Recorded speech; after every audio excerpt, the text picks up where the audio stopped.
देवभूमि उत्तराखंड, जहां हर पर्वत किसी कथा को अपने भीतर समेटे हुए है, जहां बहती नदियां केवल जल नहीं बल्कि इतिहास और आस्था का प्रवाह है। इन्हीं पवित्र नदियों के बीच में स्थित है टपकेश्वर महादेव मंदिर, एक ऐसा स्थान जिसका संबंध सीधे महाभारत काल के गुरु द्रोणाचार्य और अश्वत्थामा से जुड़ा हुआ है। James of Garhwal for travellers की एक और सीरीज में आप सबका स्वागत है। नमस्कार, मेरा नाम है प्रदीप लिंगवाण और आज हम जिस पवित्र स्थान की बात आपके बीच में लेकर आए हैं उसके बारे में कहा जाता है कि आज से हजारों वर्ष पहले जब महाभारत काल अपने चरम पर था, तब गुरु द्रोणाचार्य ने इसी शांत गुफा को अपनी तपस्थली बनाया। चारों ओर घना जंगल, पहाड़ों से आती ठंडी हवाएं और बीच में एक प्राकृतिक गुफा जहां केवल साधना की ध्वनि सुनाई देती थी। यहीं रहते थे गुरु द्रोणाचार्य और उनके पुत्र अश्वत्थामा।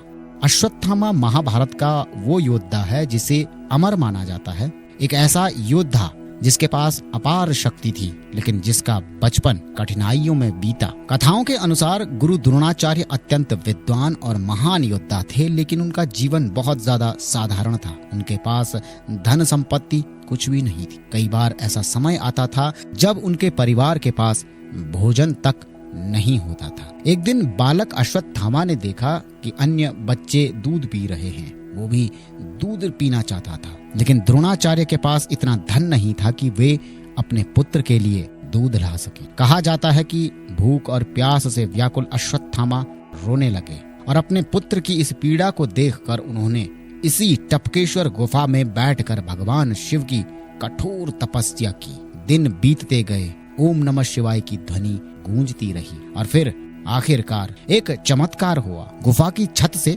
सफेद बूंदें टपकने लगी। ये कोई साधारण जल नहीं था, ये दूध था और द्रोणाचार्य ने यही पवित्र दूध की बूंदें अपने पुत्र अश्वत्थामा को पिलाई। अश्वत्थामा की प्यास शांत हुई और द्रोणाचार्य की आंखों में आंसू आ गए। विश्वास हो चुका था कि स्वयं महादेव ने उनकी इस पुकार को सुना है। कालांतर में ये दूध जल में परिवर्तित हो गया है, लेकिन आस्था और विश्वास का सबसे बड़ा प्रमाण आज भी इस गुफा की छत से टपकती लगातार वो बूंदें हैं जो इस मंदिर की सबसे बड़ी पहचान बनी। इसी वजह से इस स्थान का नाम पड़ा टपकेश्वर महादेव। आज भी श्रद्धालु इस गुफा में प्रवेश करते हैं तो उन्हें वही प्राचीन ऊर्जा महसूस होती है।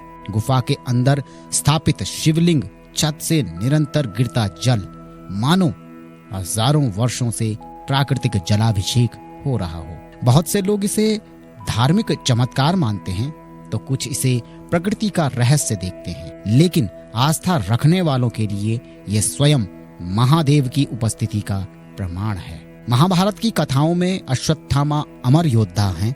आज भी वे धरती पर भटक रहे हैं। उत्तराखंड के कई क्षेत्रों में ऐसी लोक कथाएं प्रचलित हो जाती हैं कि कभी कभी वो हिमालय की गुफाओं या प्राचीन मंदिरों में दिखाई दे जाते हैं। इसी कारण टपकेश्वर महादेव मंदिर का संबंध केवल इतिहास से नहीं बल्कि रहस्य और आध्यात्मिकता से भी जुड़ा हुआ है। समय बदला, राजाओं के युग बदले, जमाने बदले, इंसान आए, अपनी छोटी सी उम्र को पूर्ण करके चले गए, लेकिन टपकेश्वर महादेव की आस्था कभी समाप्त नहीं हुई। आज ये मंदिर उत्तराखंड के सबसे प्रसिद्ध शिव धामों में गिना जाता है। महाशिवरात्रि और श्रावण मास में यहाँ हजारों श्रद्धालु दर्शन हेतु आते हैं। देहरादून आने वाला हर श्रद्धालु एक बार इस पवित्र गुफा मंदिर के दर्शन जरूर करता है, क्योंकि ये सिर्फ एक मंदिर नहीं है, महाभारत काल की जीवित स्मृतियां यहाँ मौजूद हैं और जो यहाँ एक बार गया अपने साथ में कुछ महान स्मृतियां लेकर गया अपने जीवन में, अपने दौर में, और कोई खाली हाथ नहीं लौटा इस स्थान से जिसकी भक्ति सच्ची थी। टपकेश्वर महादेव मंदिर हमें एहसास कराता है कि अगर भक्ति सच्ची हो तो भगवान स्वयं अपने भक्त के लिए प्रकट हो सकते हैं। देहरादून शहर से लगभग 6 किलोमीटर दूर पहाड़ों और हरियाली के बीच स्थित टपकेश्वर महादेव मंदिर सदियों से श्रद्धा, आध्यात्म, इतिहास, रहस्य, रोमांच और प्राकृतिक सौंदर्य का केंद्र बना हुआ है। हम फिर लौटेंगे James of Garhwal for travellers की एक और सीरीज में। तब तक सुनते रहिए रेडियो आईबेक्स तराना 88.4 FM, धुन पहाड़ की।